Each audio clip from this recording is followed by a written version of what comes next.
Look at BBC E7.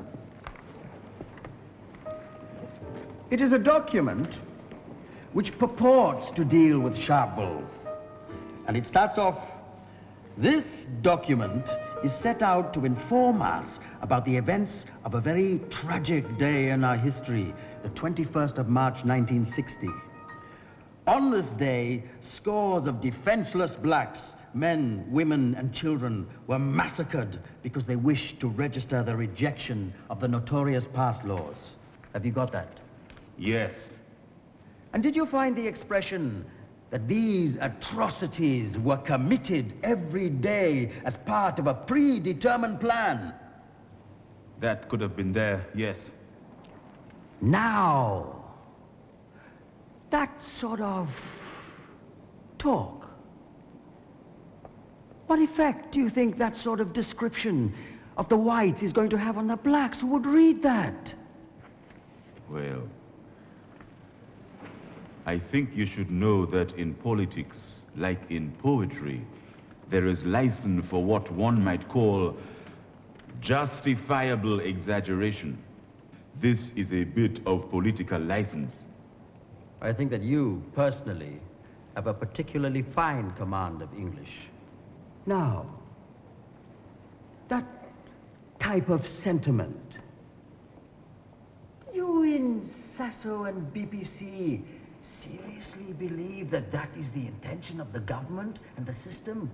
To systematically and premeditatively extinguish from the surface of the earth the entire black nation? Do you have to use emotive incidents to make generalizations? Poverty and disease and violation of all forms, they are all part of a deliberate attempt to extinguish from the surface of the earth the entire black nation? It would seem that the greatest waste of time in South Africa is to try to find logic in why the white government does certain things.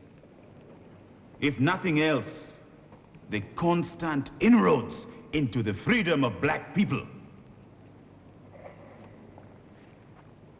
My premise has always been that black people should not at any one stage be surprised at some of the atrocities committed by this government. This, to me, follows logically after their initial assumption that they, as a settler minority, can have the right to be supreme masters. If they could be cruel enough to cow the natives down with brutal force and install themselves as perpetual rulers in a foreign land, then anything else they do to the same black people becomes logical in terms of the initial cruelty.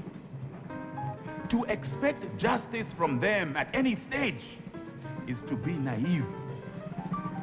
They almost have a duty to themselves and to their electorate to show that they still have the upper hand over black people. There is only one way to show that upper hand: by ruthlessly breaking down the back of resistance among black people, however petty that resistance is. Aimé Césaire once said, "When I turn on my radio, when I hear that Negroes have been lynched in America, I say that we have been lied to. Hitler is not dead." Yeah, man. Yeah. When I turn on my radio, when I hear in Africa forced labor has been inaugurated and legislated, I say we certainly have been lied to. Hitler is not dead. Perhaps one need add only the following to make the picture complete. When I turn on my radio, when I hear that someone in the Pondoland forest was beaten and tortured, I say that we have been lied to. Hitler is not dead.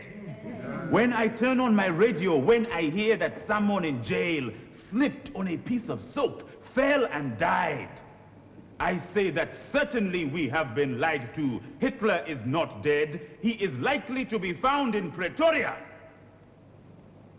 Clearly, black people cannot respect white people, at least not in this country.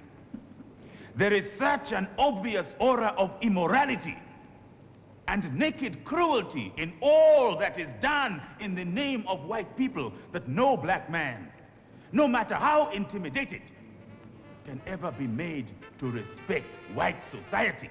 Amandla! Amandla!